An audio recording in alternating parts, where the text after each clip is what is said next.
It's great pleasure to introduce this next panel. Well, in fact, I'm going to introduce this wonderful moderator here, Jonny Shipp.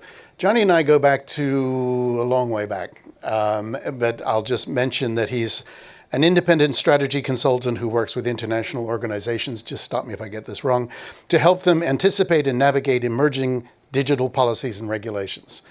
From 2003 to 2017, he held leadership roles at Telefonica, where he pioneered approaches to corporate digital responsibility, and served for 6 years as the industry vice chair of the Internet Watch Foundation.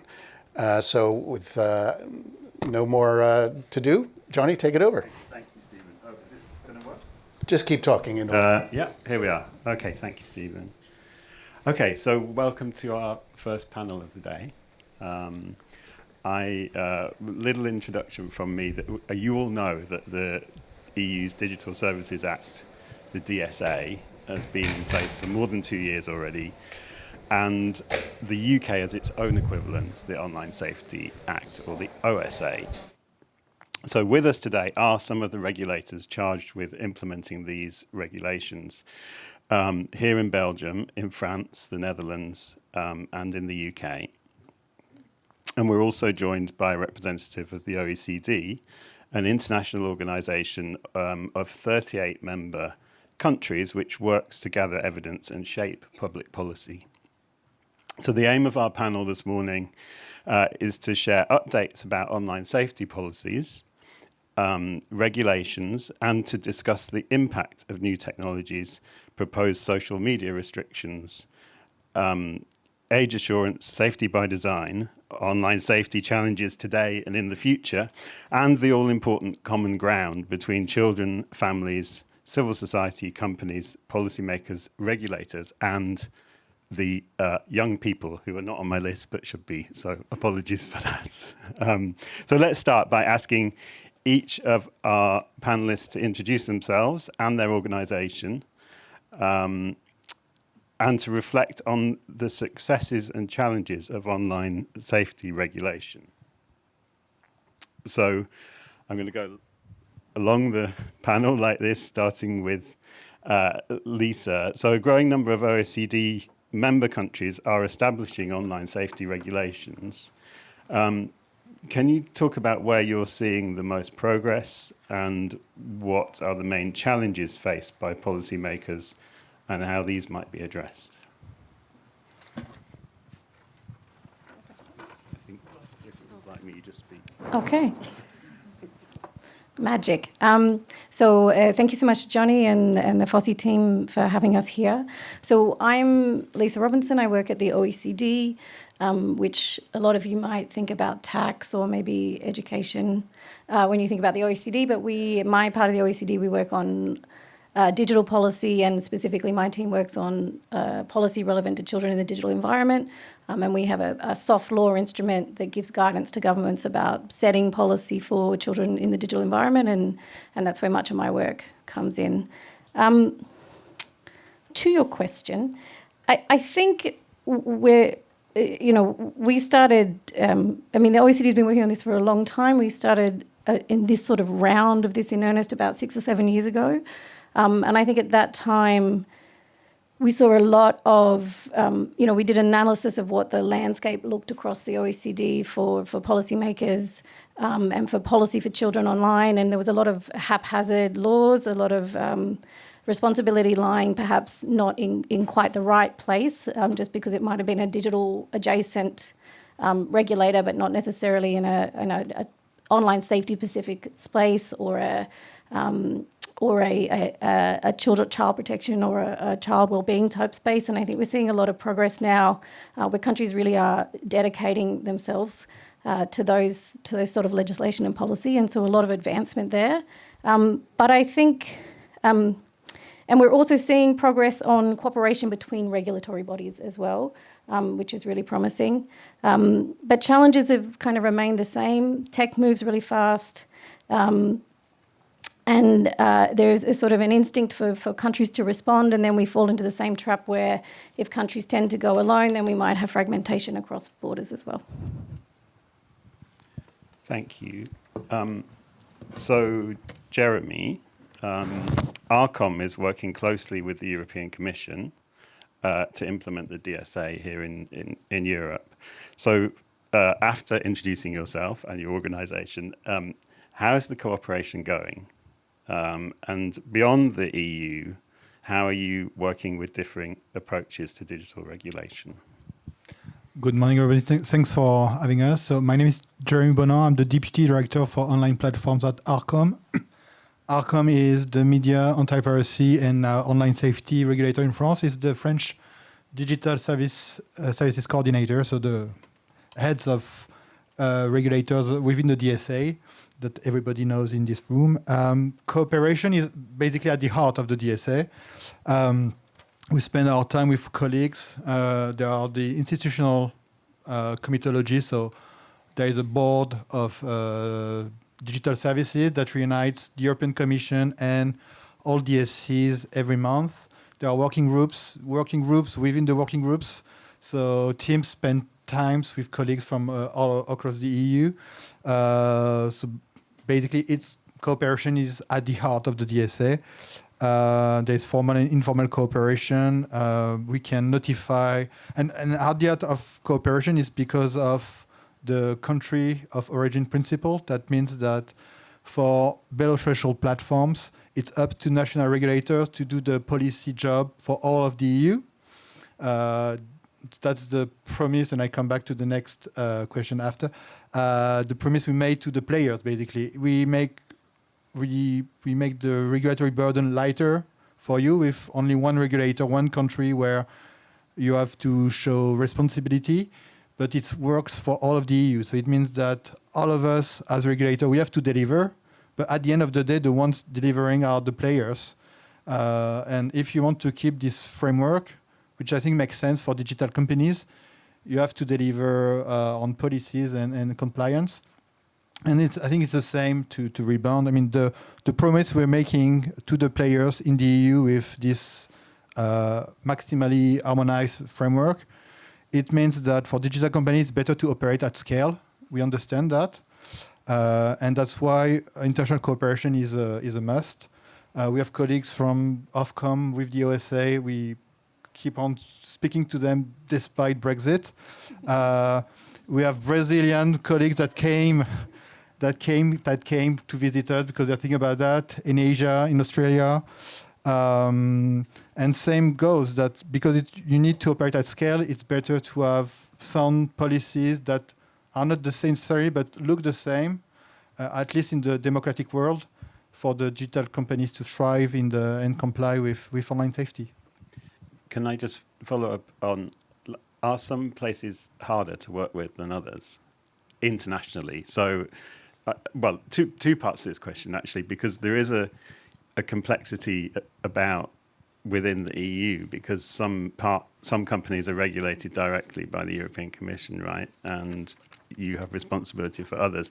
I don't know whether a quick explanation of that might be helpful to the audience, but my main question is, outside the EU, looking around the world, are you finding it easier to work with certain countries as against others, or is there a dynamic there you can talk companies, about? I'm not sure that the federal system in the US would be easier than what we are having currently in the EU. But maybe the bit is not that the European Commission,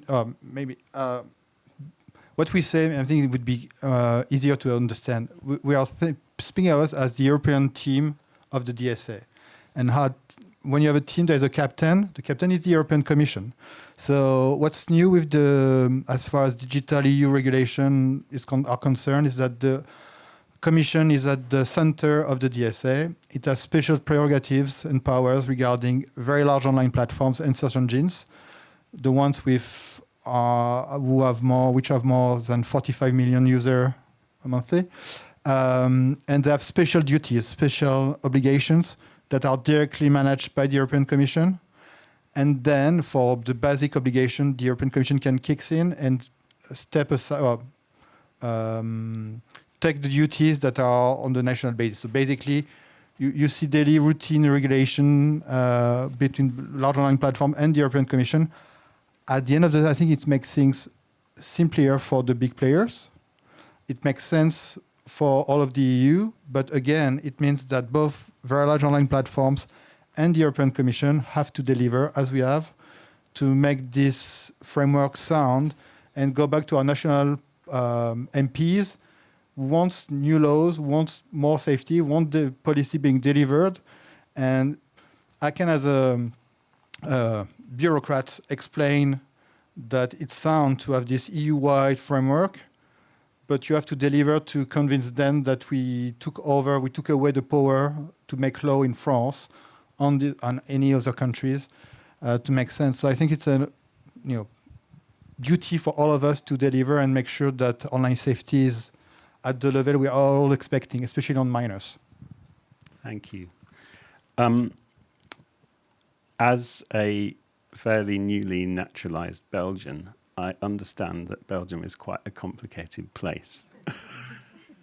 So Bernardino might talk about that. The DSA's horizontal approach means that it intersects with other European and national regulations, including data protection, competition, AI and product safety.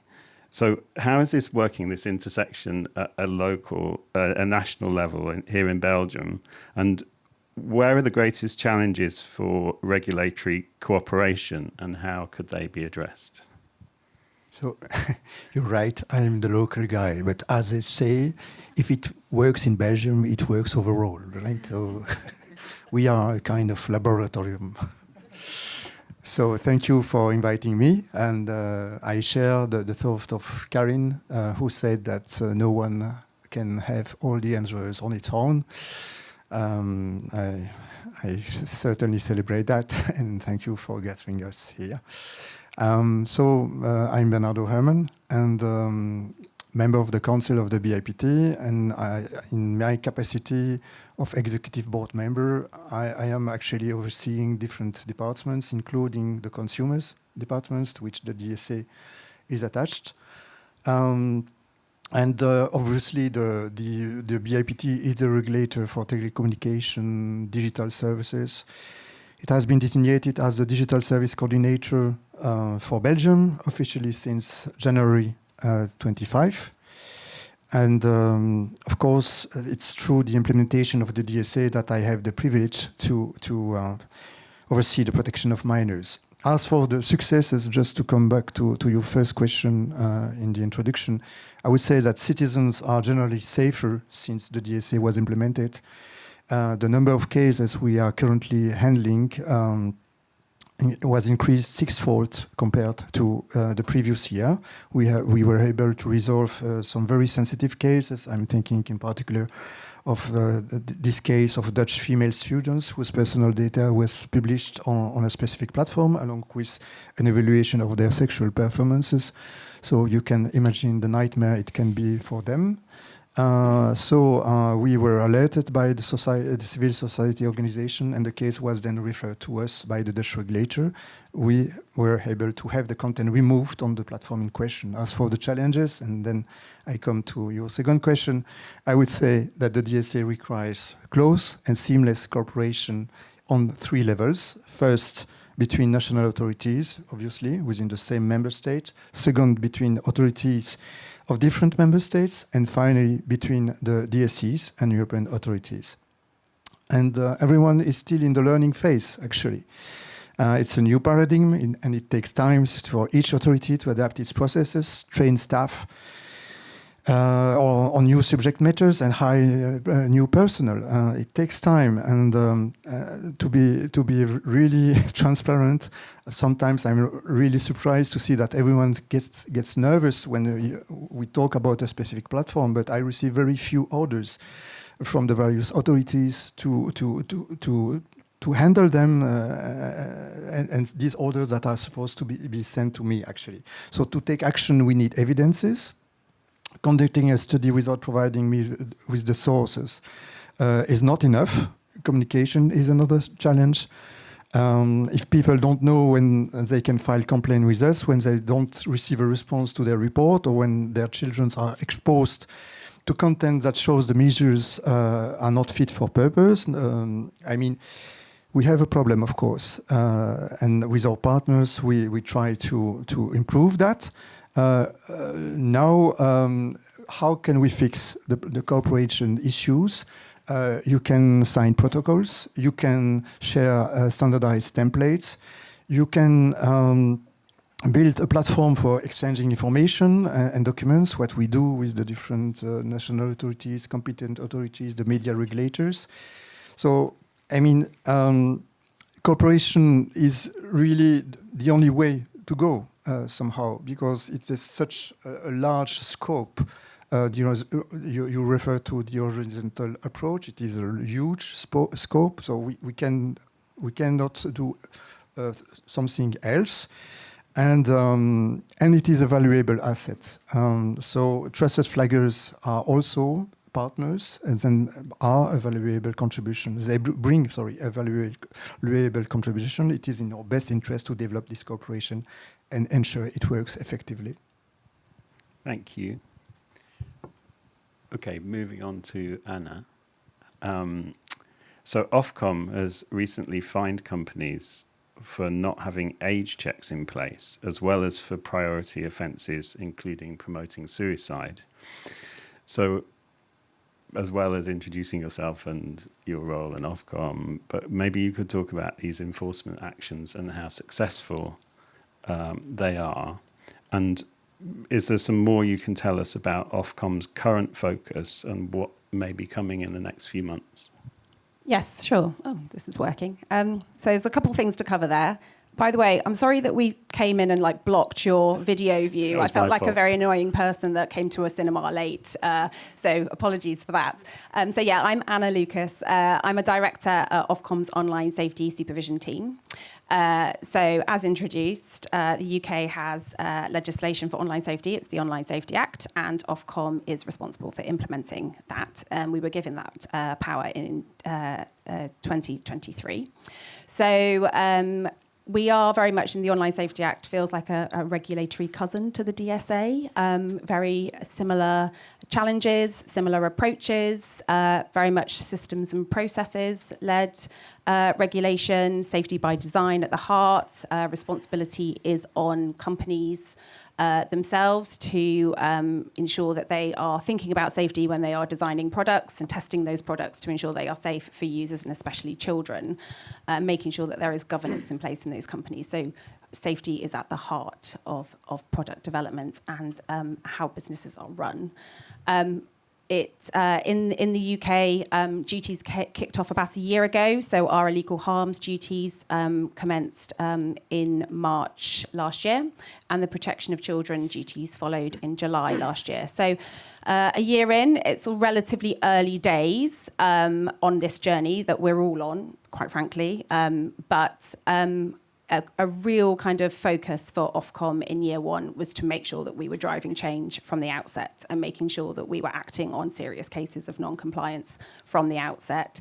So that has been a clear mission for us. And a key part of that strategy has been our enforcement powers and making sure that we are using them when we need to. So we have been busy in the enforcement space at Ofcom. We launched over 100. We launched investigations into over 100 services over the last year, which is pretty unprecedented for Ofcom standards. We made sure that we were focusing on the most serious cases of harm. So we've covered investigations on areas like CSAM, protecting children from pornography, where pornography services don't have the right age assurance in place, and as you said, suicide sites as well. And just recently we have published our announcement that where we find a suicide site almost £1 million for not complying with its duties. So it's been a key part of our work, and we think, it sends a really strong message. It's really important, and in these early days of regulating online safety, that it's clear that Ofcom will use every power and that we have at our disposal, and enforcement sets a really strong message that we will absolutely act where we see that happening. So it will continue to be important as we continue to deliver this regulation.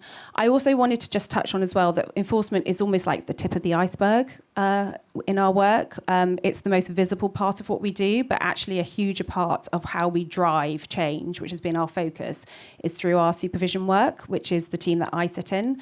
So really thinking about how we can make a difference at scale. We have a huge industry to regulate, over 100,000 services. There's over 130 priority offences. So making sure that we are using all the levers that we can to make sure the industry are complying with its duties. So our supervision work really is our ability to engage with regulated services one-to-one to make sure that we are setting expectations about what we want to see in terms of improvements and being really clear about that. And we have had successes in that space as well. Our age assurance work, for example, I think, you know, the implementation of age assurance in the UK, I think, has been an area of progress and real change. I think that wasn't necessarily expected when we started this job. So seeing the porn sector, the top 10 services in the porn industry implementing age assurance before the duties kicked in, almost majority of the top 100 having it, a lot of other services implementing age checks as well to protect children has been an area of success, but also completely more to do. There's a lot more to make sure that the rest follow.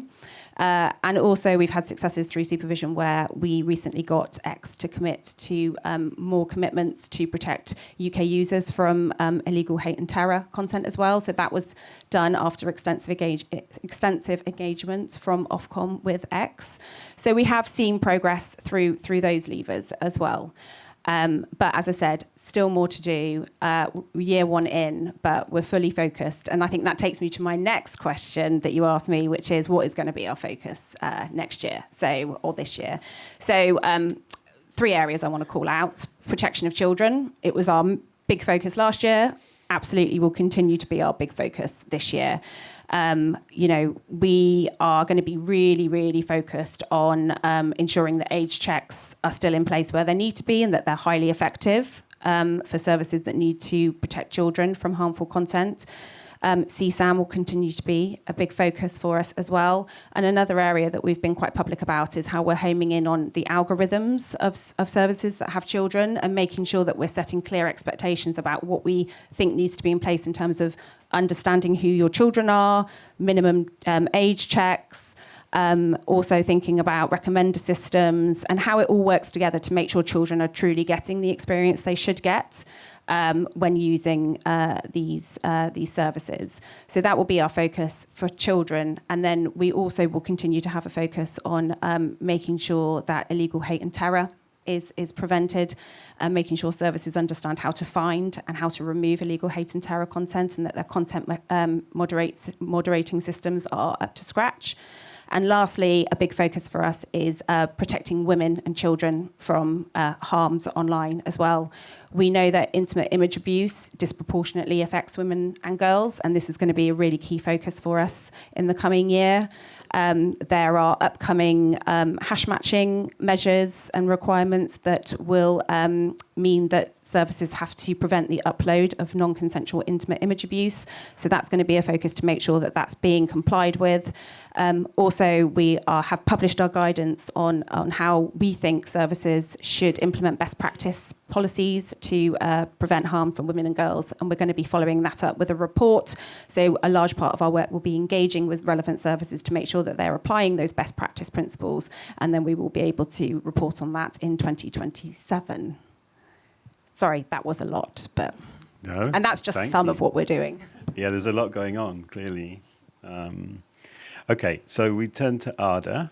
ATKM is the Dutch hotline working to eliminate child sexual abuse material, or CSAM, from the internet.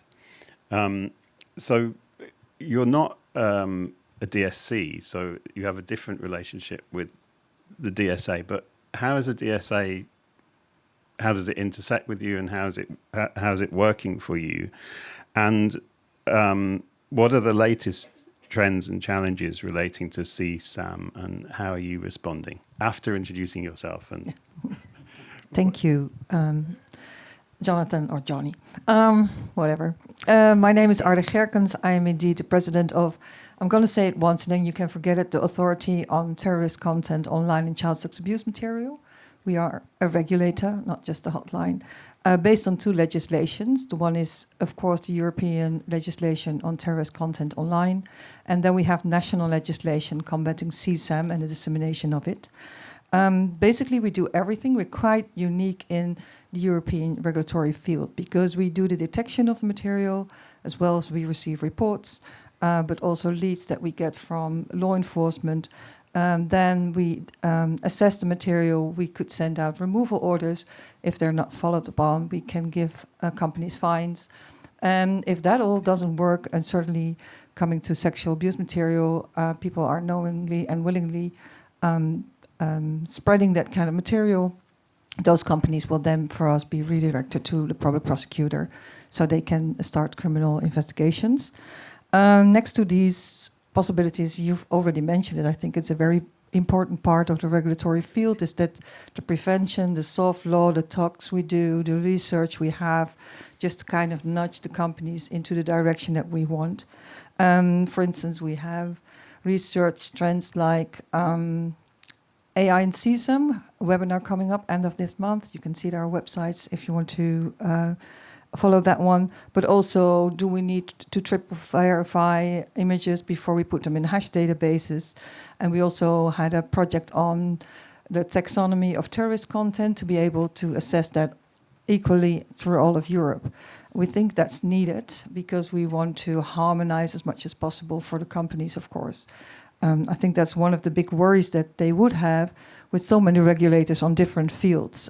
Because you talked about DSA, you have the terrorist content online regulation, we have our national CSAM regulation, we have the CSAM regulation coming up in Europe, but there's also GDPR, for instance, or DVSM. So there's a lot of regulation that kind of taps into online companies, and I can imagine that sometimes it kind of spirals for you, you know, which way to go. So I think when it comes to the DSA as well, for us, you know, working together is key. So we're into, actually with all these kind of regulators in the Netherlands, we work together in groups. For instance, lately we worked on the notify tools, which kind of taps in all these legislations. We sat down together, just looking at who can do what at what point in time and what else do we need more to combat dissemination of the notify tools. And again, I think we owe this for the companies to give them, you know, clarity on what we as regulators would ask for them. But I think it's also needed for the online safety to be able to work together because, you know, we need to see how we can be most effective. What I do love about that corporation is that can I say just bluntly, there are no egos in the regulatory field. We really are looking, how can we be effective? It's not about us, it's about the goal we're trying to achieve. And I can feel that worldwide, which I think is a good thing. Now, the challenges that we have seen with child sex abuse material lately, we are focusing on the bad actors which are hosting a lot of this kind of material in the Netherlands. And that's a completely different field than the debates that you would have around platforms, doing this a bit more, that a bit. You know, these are really bad actors. They're hard to find. They don't have addresses like, hey, you know, this is my address in Amsterdam. Please come by and have a cup of coffee. They're everywhere. And even if you would look at, you know, there could be a forum which is hosted in country A, leading with a embedded image that is posted in country B, and then that could lead up to more content in country C. So it's all different hosting companies. You would really have to try to find out. And that was kind of a challenge because we have the CSAM legislation now for just a little less than 2 years. I think people just expected us to, you know, now ATKM is here and they will come and, you know, like Batman, take all the bad content down. It's a bit more complicated than that, so we have to do a lot of research. What's really hampering us is the fact that we don't have a duty of care, and that's because of the DSA. The DSA has a very light duty of care for the very large platforms and the flows and the flops. And looking at systematic risks and everything, but it's not like a duty of care and saying, okay, you have to do everything you can to not have child sex abuse material, otherwise you'll get fined. It's not in the legislation. So basically it's notice and takedown or order and takedown. Once they do that, that they're complying with all regulations, but still it's being uploaded and uploaded. So it kind of feels like, we really need that duty of care. So I hope anybody listening next year when DSA is being evaluated to reconsider that, at least for this kind of content. The adult websites are also a challenge to us. They do play a role in, how people view this kind of content. We always tend to think that only people with a sexual interest in minors view child sex abuse material. That's not true. It's a huge group of people who do so. Also very young people, which is, I think, maybe quite logical, because when you're 14, you really don't want to look at somebody who's 20. In your opinion, that's a very old person. I think differently, but... and the last thing that we found very difficult lately is addressing the COM network. Don't want to spoil the day, but it's a very, very bad environment where you can see all kind of criminal activities tapping into each other. And I think we're all struggling is where do we start to combat this network? Is it a terrorist surrounding? Is it just criminal activities? Is it child sex abuse material? There's a lot of sextortion going on, a lot of self-harm, driving children to suicide. So that's a lot at the moment, and I still feel we're struggling to see how to address that. Thank you. Just a follow-up on the duty of care. So you're saying that it's not in the DSA, but you would like it to be. It would be helpful. Are you referring to like other places where there is a duty of care-based regime having better tools than you have? Maybe you could elaborate a bit on that. For the terrorist content online, we have a kind of a duty of care, which is, in my eyes, still not very effective.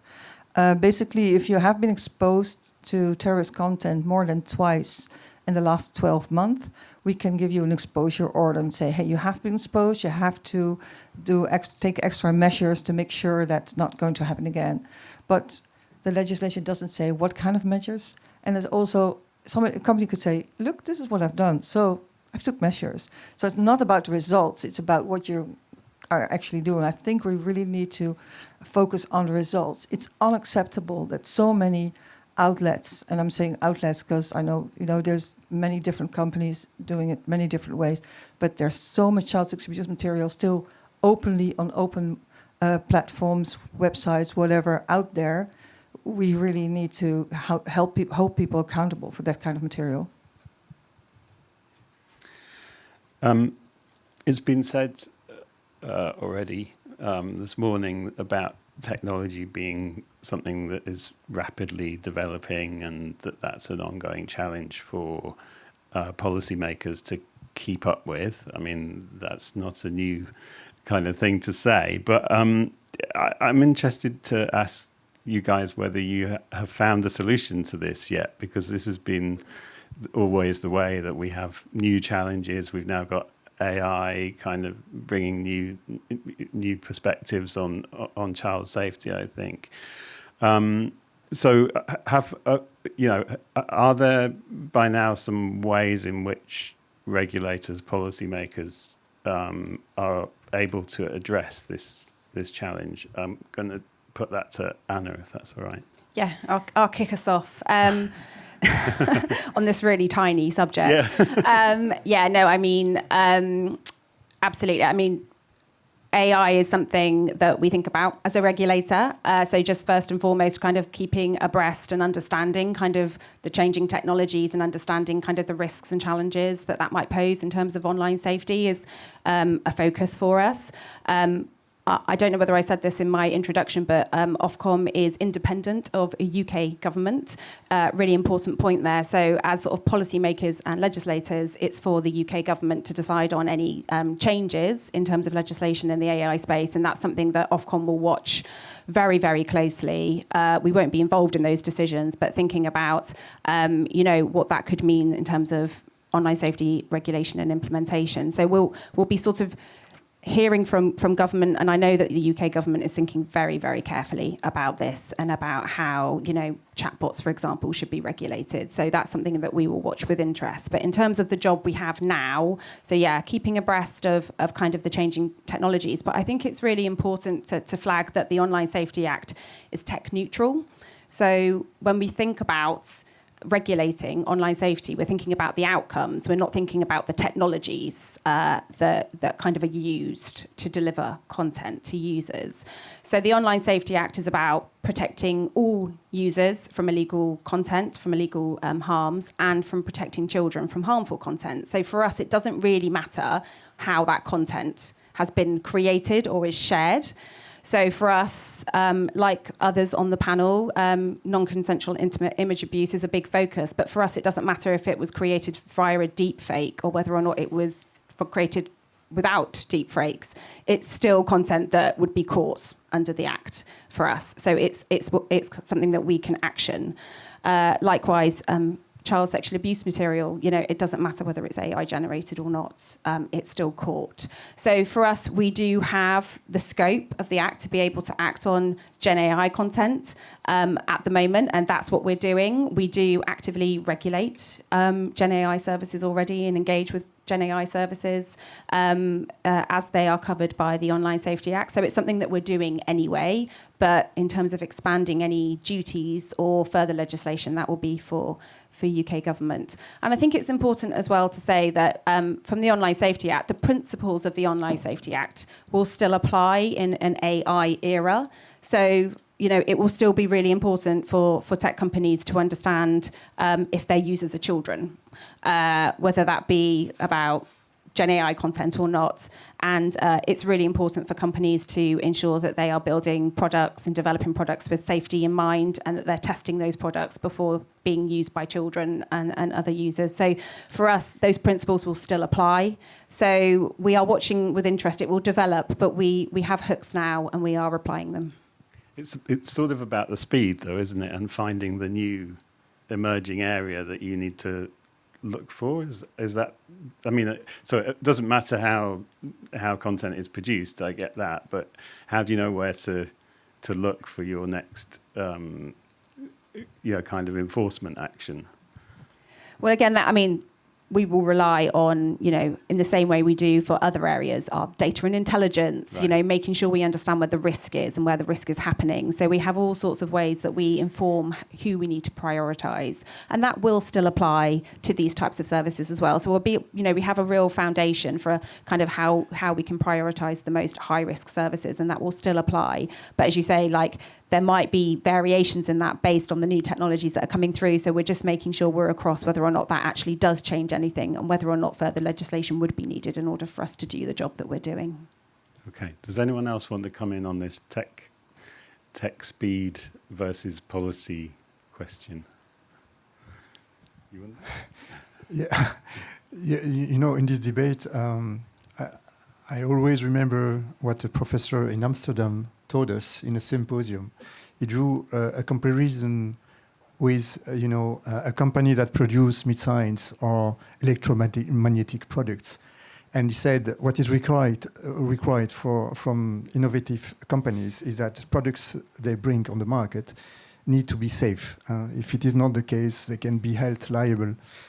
Offering safe products or services can be seen as a competitive advantage. And I believe this reasoning can be applied to the services that platforms are offering. And I believe that parents will be reassured if they know that their children are in a safe environment. Yeah, please. Maybe very quick, just to complete what Anna said, is that when Gen AI, thrived on the retail market, it was a bit of an acid test for the DSA. And so we look at the text and say, we can still capture what the new harms that could come from this kind of technologies with the plasticity of the DSA. And we're already seen. So it's very important to keep questioning whether regulation is lagging or not. You still have common law and common principles, so you don't always need sectoral regulation ex ante. But at least for this one, the acid test was passed.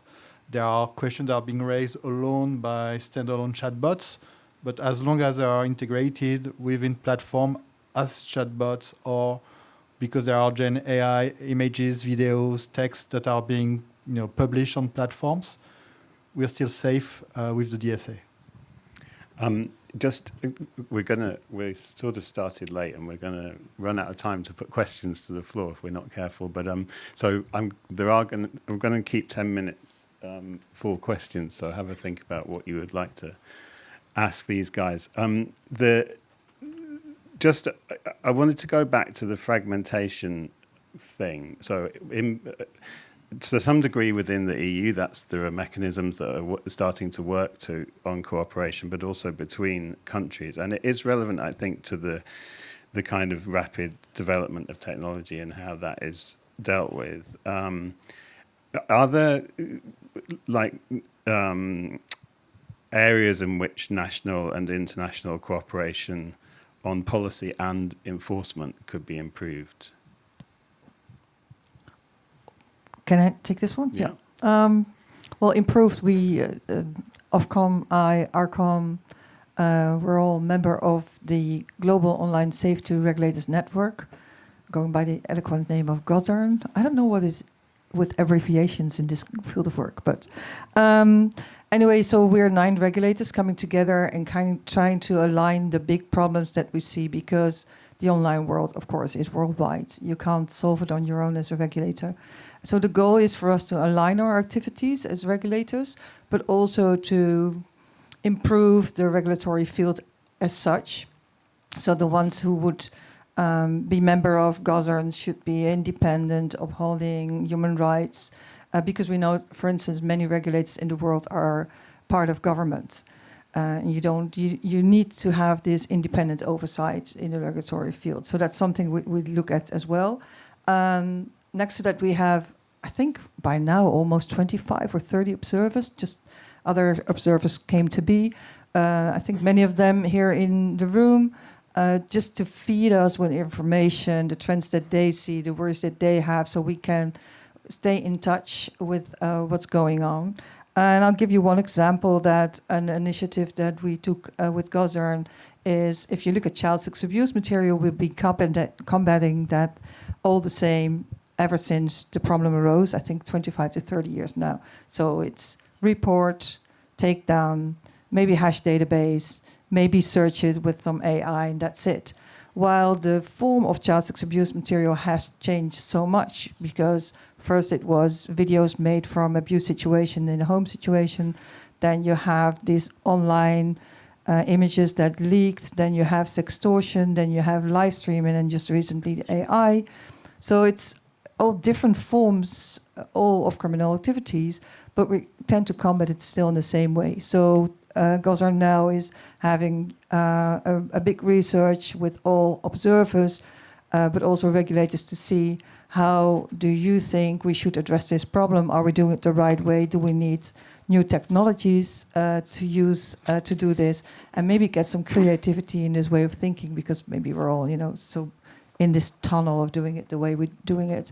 And so in this way we can collect all the information worldwide, have a report on it, I think with all the good actors, all the ones who are meaningful to the subject, and try to come up new ways to regulate this field. So internationally, I think it's very important to work together. And I mean, sort of in the meantime, people have started talking about banning social media, and there's this kind of what I think is a kind of simple fix to a complex problem. But this goes on talking about that. Is there an international cooperation conversation about how to respond to that? We have those debates, of course, in GOZERN. E-Safety Commissioner is a member of us. So, and I think we're all struggling with what Stephen said this morning. There are two sides of this medal, and it's very difficult to choose between it. I can see in the Netherlands that the debate, or at least our government, tends towards harmonizing and leveling with the European Commission and their views on age verification and age restriction. But again, it's very difficult to make that choice. I do want to say that I do believe that there's still a lot of things going on online that is hampering our children. Look at terrorist content. There's a lot of that going around, also on platforms who are in the room here, although they try whatever they can. I do acknowledge that, and we should acknowledge that. And I also see children themselves asking for a social media ban, which is something we should consider too. But again, it's a difficult debate. Please. Sorry, I just thought I'd jump in from the. I mean, everyone in the panel's a regulator, and Anna said quite rightly before. I think it's important to keep in mind that policymakers and regulators are doing different jobs, and often regulators are, they're administering the law that the policymakers and the legislators have put together, so just to sort of jump in from a policymaker's perspective, certainly. The OECD has a recommendation that's put together by the policymakers, and that's tech neutral. And we also see that coming through in the legislation that's been made subsequent, such as the Online Safety Act. And just to come in on the cooperation point, that's happening internationally at both the policymaker level.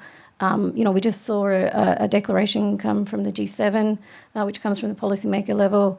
And then people are coming together at places like the OECD as well. So in a couple of weeks, we're going to be holding a meeting as well, which brings together policymakers, regulators from different disciplines and different jurisdictions to discuss these issues too. And I'm happy to give details to anyone about that as well. But policymakers and regulators do different things, but this cooperation is happening in both levels. And you mentioned this recent G7 meeting. So the themes, the headlines out of that were age assurance, which we had a little video about, and safety by design. So before we go to the floor for some questions, let's just talk about those for a minute. And so age assurance, I think I wonder how countries and companies are coordinating efforts on age assurance. I mean, I'm happy please, to kick off again. Age assurance is just like a very classic example where I think international kind of alignment where we can makes absolute sense. I mean, one of the sort of, main comments that come from regulated companies is, can you just make it the same, because it's them for much easier and costs a lot less money and it will be way more effective, and we hear that. So this has been a real focus area, age assurance, in all of our sort of collaborative forums that we have, both within the UK and in the Global Online Safety Regulators Network as well. So just to give a bit of a flavour on that, so Ofcom works really closely with the UK's Information Commissioner's Office, the ICO, who is our data protection regulator, because we understand that age assurance needs to be privacy preserving, and there are different duties that will apply to services to make sure they're complying with both. So making sure that we are as aligned as we can be and communicating kind of what the requirements will be on services in both of our respective areas has been really important. They've been heavily consulted as we've designed our age assurance approach in the UK. And we've published statements about what we expect and how to deliver. So that's been a real focus both within the UK and then a real focus for the GOSN work as well, making sure we published earlier this year a statement on kind of the principles of age assurance that apply. So for us, it's really important area that we show that we are talking together and that we are really demonstrating kind of what we expect from industry on this. It's been a big focus. Would one of the DSCs like to talk about age assurance for a moment? Oh. Just to say that actually there has been much debate in Belgium on this subject, of course, and with different views across the different linguistic communities. But according to the information I have, there is currently a willingness to raise the age of digital majority to 16. And maybe you know that Belgium is a part of this so-called group of D9+. And they may issue a statement at the Telecom Council today in Luxembourg. Okay, we'll look out for that. Safety by design, just to finish, I think.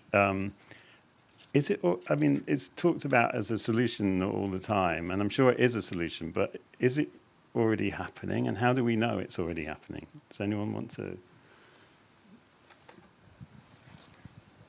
go on, Lisa? Sure. Look, Look, the OECD, we put together a couple of years ago, we had a look at everyone was calling for safety by design, a lot of international organizations, including ourselves, and a lot of people were talking about it. And so we did some work to kind of understand, well, what does that mean beyond just the buzzwords of safety by design? And we looked at what national governments were doing, what international organizations were calling for, and we came up with sort of 8 key components of what safety by design would mean for children. And they were age assurance, child-centered design, tools being deployed to protect or detect harm, that services are privacy-preserving, that there's child-friendly information provision, that there's complaints and redress avenues, and that children can participate in policy making. And I think if you go through that list, most companies are trying to put those in place. And I think perhaps what we need to do is look deeper and see how effective actually these are being applied in practice, because I think we're seeing that these are certainly there's certainly an attempt to put these things in place, but some of them are complex. I mean, age assurance is one that's complex. Certainly, governments and regulators are trying to get this in place, but it's not yet working properly. So I think we have the tools and we know what to do for safety by design, but maybe there's still some work to be done to actually make sure that those things that we agree are the things that should be going forward for safety by design are actually occurring in practice. Maybe to complement, I think the idea of safety by design is that the ship first, fix later state of mind is not okay as far as the DSA is concerned and the public spaces. And when you look at the DSA and the systemic risks approach, which is identify, mitigate, evaluate, and you keep on doing that, it means that if you ship a new feature, you have to make sure beforehand that it's going to do not so much harm, or that you start mitigating the new risk arising with the new feature. And this is very true for developers, but it comes the same with online protection of minors. And I think the other point is that, should be careful with minors. But what was important is now with the DSA, you have the guidelines. And so we agreed on what is safe or what safe looks like.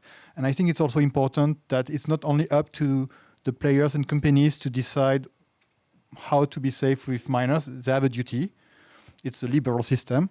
But it's good to have the guidelines to say, okay, what is expected by the regulators. And it starts discussion, a conversation with the players and the regulators to be safe for minors, and safety by design and safety by default for minors. And I think this is a key point of the Article 28 guidelines, is that when you don't know the age of the user, you should assume it's a minor and that your platform is age appropriate for this kind of users. And this very tiny thing is huge because it's going to change most products. And this is the current landscape we are in, and changes are happening. Yeah. Can I just, I completely agree with all of that. I think what I would say is this really stresses the importance of evaluation and understanding what success looks like. I think as I said, we're all sort of relatively early in our journeys here. And I think there is a big focus to try and really kind of understand how we can demonstrate that that this is actually changing the experiences of children and users of online services. Ofcom recently published some research in this space where I'm just going to quickly read out a couple of stats to say, since the children's online safety duties came into force in the UK last July, there's been little change in children's overall exposure to harmful content, with nearly 3/4 of 11 to 17-year-olds encountering it in a 4-week period. And just over a third of these children record exposure to harmful content when they were scrolling their feed. So for us, this is going to be a really important area. You know, we have to be driven by the evidence and the research. The research is going to be really important. We need to kind of, it feels quite theoretical at times, but what we really need to do is just actually, it needs to match with actually research that tells us that this is actually changing the experiences for children. So safety by design as a concept, and then we need to see how it's working. I think that's going to be a critical area for us all in the coming years. Thank you. Right, questions. Okay, I've got two over there. Have we got microphones somewhere? Okay. Yeah. You fight over it. One question. Okay. Well, two questions. No pressure then. Thank you very much. I'm Maeve Walsh. I'm Director of the Online Safety Act Network in the UK. We work with civil society organisations with an interest in the implementation of the Online Safety Act. I've got a question for all the regulators on the panel, and thank you very much for your insights. We've obviously talked about incoming proposals for bans on under 16s accessing social media. I'm not asking for views on that as a policy, but I wondered what impact the regulators felt that might have on their existing enforcement of the regulations and the laws that we already have. Because obviously the policy making energy needed to implement that is one thing, and also the regulated services compliance is another thing as well, if there's something else coming down the track. So I just wondered what their assessment was of that impact. Thank you. Okay, let's take the other question as well. We're going to have to I'll be very quick. Answers. The British Prime Minister tried his hands at a systems architect yesterday and suggested that Apple and our host Google should take responsibility for age verification to release client-side scanning for nudity on phones. I just wondered what people thought about handing that responsibility. Let's not discuss client-side scanning, but handing that responsibility for the age verification to the device operating system. Okay, so let's take this as an opportunity to conclude, and we'll. There are two questions: the impact on existing enforcement of a proposed ban, and the idea that the sort of client-side providers should take more responsibility. So, go on then. You go first. This is your final word. Yeah, so. no, I know. I can take the first because France is at the forefront of enforcing finally voting digital majority. So it's not the same social media ban or digital majority. It's not same thing, but not the same view. So we had a plan for enforcement announced last September before the Christmas Eve, New Year's Eve announcement from our president in France about having a digital majority ban, but digital majority again, set at 15. We were planning to make sure that the terms and conditions are being applied as far as age is concerned. And it's bizarre to make a fuss about digital majority laws, whereas terms and conditions for years have said, because of US law, but whatever, it was contract, 13 years old, and no enforcement. So we all know, as user, as platforms, that we had 13 years old written in the terms and conditions, but not applied. So you can understand some kind of frustration from a MP point of view that it's in a contract, but let's make a law. Then you can discuss, so I think it's not different whether it's a contract or the law, then you can discuss whether 15 is the right age gating. But the idea of preventing minors underage to access is rooted in all platforms' terms and conditions for years. So I think then a better debate would be, is 15 the ones? And that's where so I had a plan to look at 13. We are going to have a plan to look at 15 if the law is voted. Then I think, so about the age, then I think it's part of the discretion of lawmakers to decide what is fit or not for minors. It's good to have an informed decision, but it's part of the discretion. There are a lot of things that are forbidden to minors or underage. At some point, I can't become a senator. Now I can because I'm old enough. But when I was a young adult, I was too young to become a senator in France. I had to wait to be 35, now it's 27. And that was part of law makes in democracies. Existing rules. Or you're saying that the rules are already there. And it's up to the discretion of lawmaker to decide what's fit or not, depending on the age. Sorry. Okay, right. Anna wants to come in. I'll have a quick go at both questions, and thanks, May, for the first one. I think honest answer is it's too soon to because we don't know what the UK government will be deciding following its consultation. But we stand ready to work with them to understand kind of what the impact might be on whatever they decide and how that kind of will interact with current Online Safety Act. The structure and kind of the framework as it is. So yeah, I think we're watching like everybody else to see what the UK government decide in this space. And then to the question about the device level age assurance approach. Again, we're still digesting that announcement that the Prime Minister in the UK made yesterday, and seeing what is the interaction that might have with the Online Safety Act and the duties that already fall on services. But I think Ofcom has been very vocal that actually we have the duties are kind of for services at the moment, but we have always been very encouraging of other approaches to age assurance that will complement that, whether that be other parts of the ecosystem playing roles there, as long as the services are complying with their duties under the Online Safety Act. So we will watch again with interest to see kind of how that interacts with current duties and how that looks as a bigger picture. Thank you. Final words. Yes. Thank you for those questions. As Lisa said, I think indeed we're regulators, not policymakers. What we do see, there's a lot of harmful content going on around for children.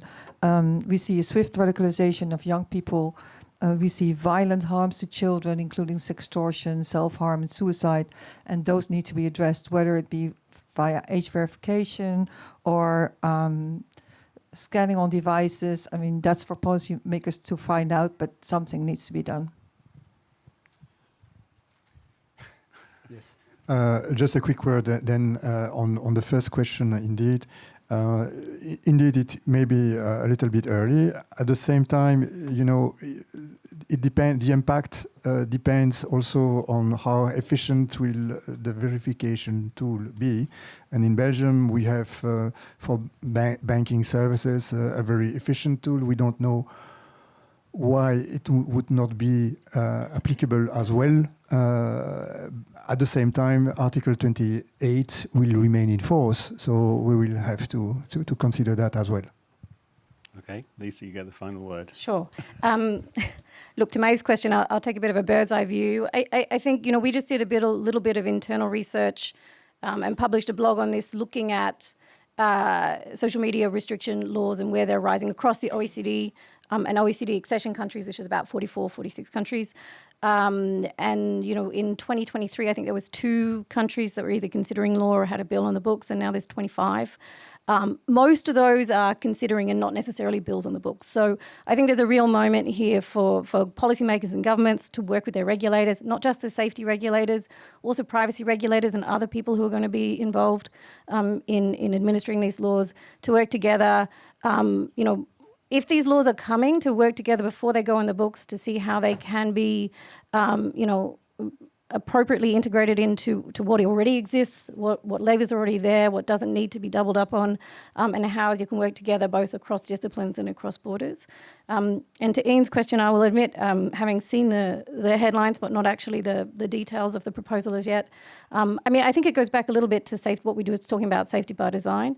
I'd be interested to see, who's checking the homework on this. Is the idea that this sits with the companies and it's a company's responsibility? And, maybe what we see with safety by design is, if you ask many of the companies here, the things I listed out, maybe, these are being attempted and in good faith and goodwill, these are things that are being applied, but there's still concerns. And so this is where these folks are so important to sort of check the homework there. And so that's important.